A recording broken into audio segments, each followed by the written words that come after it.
In linear data structures like arrays and linked lists, we only have one way for traversal. We start at the first node and go forward until we reach the end. But trees are nonlinear structures. So if you start traversing or walking the tree from the root node, we have two possible directions. We can either go left to 4 or right to 9. If we go to 4, again, we have two possible directions. So in this video, we're going to look at a few different approaches for traversing trees. All these approaches are classified into two categories. We can either go breadth first or depth first. In breadth first traversal, also called level order traversal, we visit all the nodes at the same level before visiting the nodes at the next level. For example, we start at the root of our tree and visit node 7. Then we go to the second level.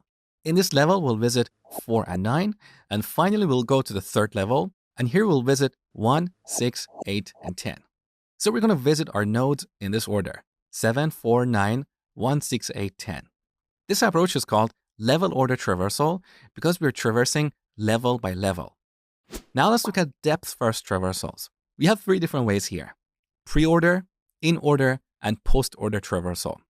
In pre-order traversal, we visit the root first, followed by its left subtree, and then the right subtree. With in-order traversal, we'll visit the left subtree, then the root, and then the right subtree.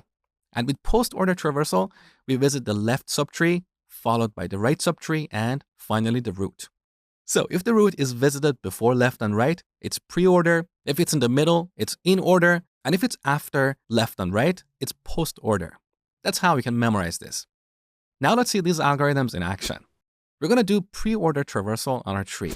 So root, left, and right. We start at the root and print the value of this node. Then we go to the left subtree. Now, in this subtree, we visit 4 and then move to its left subtree. This subtree has a single node. So once we visit 1, we have to go back to the previous subtree.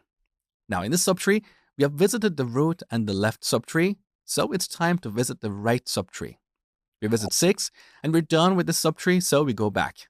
Now, we're dealing with our main tree. Again, in this tree, we have visited the root and the left subtree. So now let's visit the right subtree. Just like before, we visit the root first, and then the left and right subtrees. So we go to 9, 8, and then 10. And we're done. So if we do a pre-order traversal on this tree, our nodes will be visited in this order: 7, 4, 1, 6, 9, 8, and 10.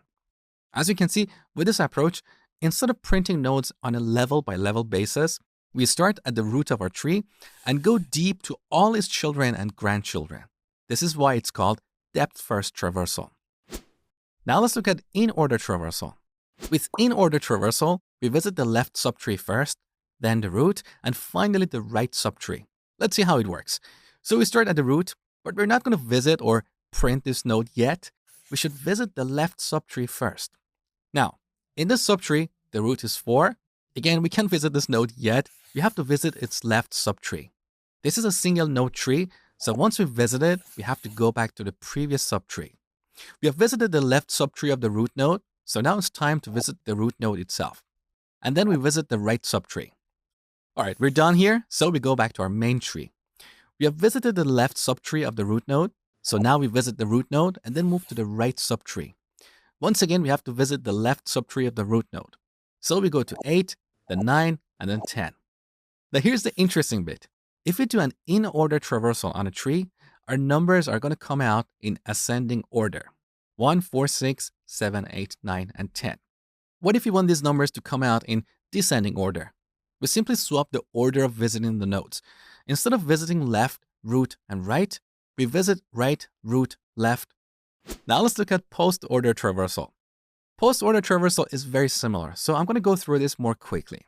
We start at the root. Before we visit or print this node, we have to visit its left and right subtrees. So let's go to the left subtree. In what order are we going to visit these nodes?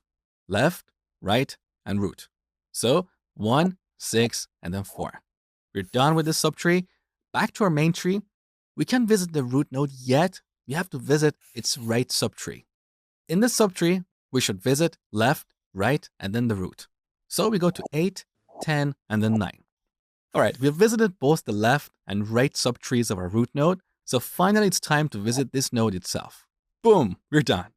So with post-order traversal, our numbers are going to get printed in this order: 1, 6, 4, 8, 10, 9, and 7. Now here's the interesting thing about post-order traversals. If you pay close attention, you will notice that we're going to traverse the tree from its leaves all the way up to its root. Let me play the animation one more time.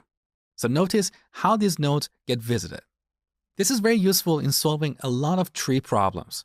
In a lot of cases, we should start by visiting the leaf nodes first. We're going to calculate some values and pass those values up the tree until we get to the root. You're going to see several examples of this in this section. Now you might be wondering how we're going to implement these traversal algorithms in code. This is actually very easy using a technique called recursion. But before we talk about that, let's make sure that you understand tree traversal algorithms properly. So look at the exercise I've designed for you next.